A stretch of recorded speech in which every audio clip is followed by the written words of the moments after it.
General Colin Powell, welcome back to Meet the Press. As we indicated in that opening, there is a lot of anticipation and speculation about your take on this presidential campaign. We'll get to that in a moment.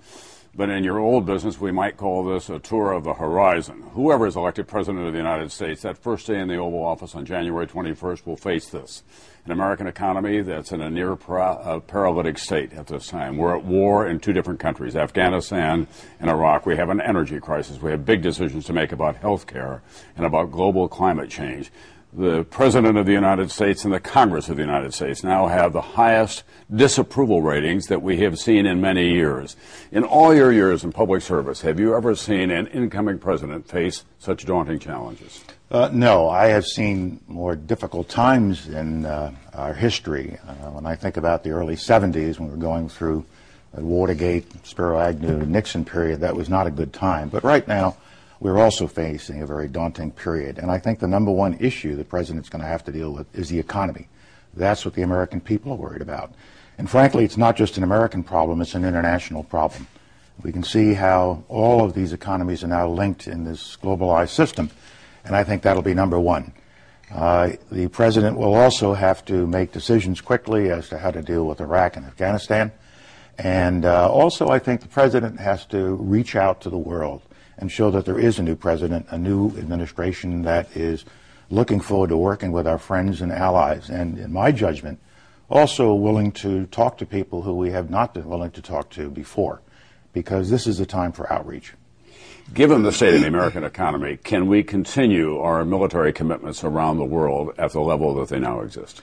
We can. I think we have to look as to whether they have to be at that level.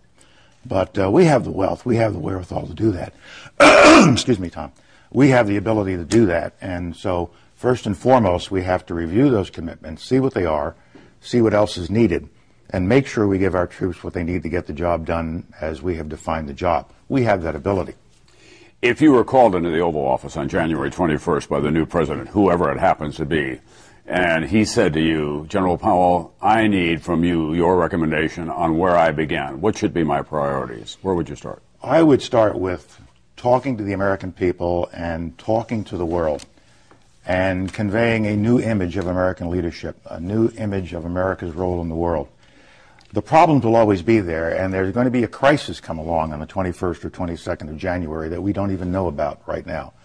And so I think what the president has to do is to start using the power of the Oval Office and the power of his personality to convince the American people and to convince the world that America is solid, America is going to move forward, we're going to fix our economic problems, we're going to meet our overseas obligations. But restoring a sense of purpose, a sense of confidence in the American people and in the international community in America.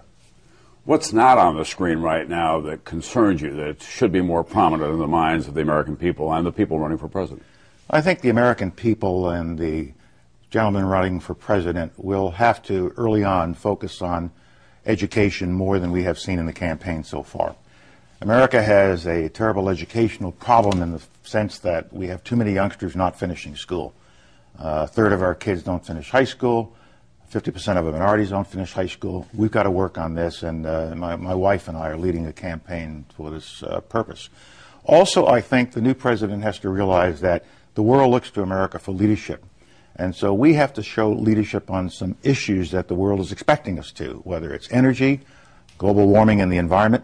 And I think we have to do a lot more with respect to poverty alleviation and helping the needy people of the world. We need to increase the amount of resources we put into our development programs to help the rest of the world. Because when you help the poorest in the world, you start to move them up an economic and social ladder, and they're not going to be moving toward violence or terrorism of the kind that we worry about.